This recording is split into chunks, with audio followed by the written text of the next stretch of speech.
আসসালামু আলাইকুম। আগে এই বাম নেত্রীর একজন রাজনৈতিক দলের বাম নেত্রী আর কি উনির কিছু বক্তৃতা শুনি এবং তারপরে কথা বলছি।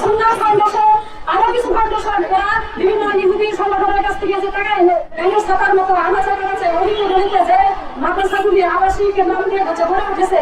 এই যে কিছু ফাউন্ডেশন আছে, নির্বাস ফাউন্ডেশন, তারপরে আসুন্না ফাউন্ডেশন, আরো কিছু ফাউন্ডেশন এরা বিভিন্ন ইহুদি সংগঠনের কাছ থেকে যে টাকা এনে এই যে ইসলামকে বিকৃত করে।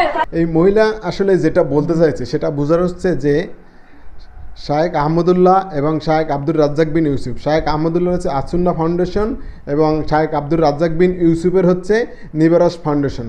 তাহলে নিবারাস ফাউন্ডেশন এবং আসুন্না ফাউন্ডেশন যদি ইহুদিদের টাকায় চলতো, তাহলে এই যে পাবলিক যারা টাকা দেয় বা এই যে টাকাগুলোর হিসাব দেয়, শায়েখ আহমদুল্লাহ প্রতি বছরে যে বন্যা হয় বা দুর্যোগ মোকাবেলায় মানুষের সহযোগিতায় কারিগরি বিষয়ে যে টাকাগুলো মানুষ সহযোগিতা করে, যে ডোনেশনগুলো মানুষ করে, সেটা আসে কোথার থেকে? সেই টাকাটা কোথার থেকে আসে?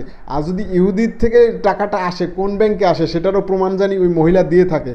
আর শুনছিলাম যে দাড়ি রেখা ভণ্ডামি করেন, না দাড়ি রেখা ভণ্ডামি করে না, আসলে কিছু কিছু বাটপার দাড়ি রাখে ভণ্ডামি করার জন্য, মানুষকে উৎসাহ দেওয়ার জন্য যে আমি দাড়ি রাখছি, দাড়ি রেখা ভণ্ডামি করি।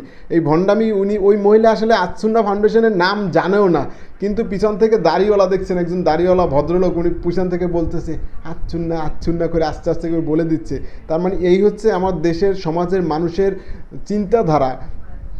একজন মানুষ যদি ভালোভাবে চলতে যায় সেটা আসলে মানুষ চলতে দিবে না, ভালো কাজ করতে চাইলে সেটা করতে পারবেন না। আমরা যখন উপরে উঠতে যাবো তার টাইনে নিচে নামাইতে হবে, যে কারো উপরে উঠবে, শালাপুর তুই নিচে থাকবি আমি উপরে যাব, তার মানে দুইজনে একজনও উপরে যেতে পারে না।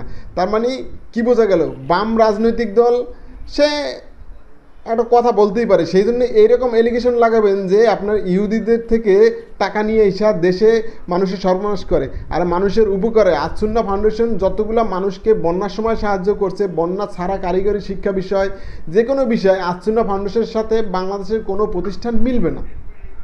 সেটা না বুঝেই পাশ থেকে আসলে আলোচনা করা আসলে বোধগম্য না। এরা বাম নেত্রী না দেশ ধ্বংসকারী নেত্রী, এটা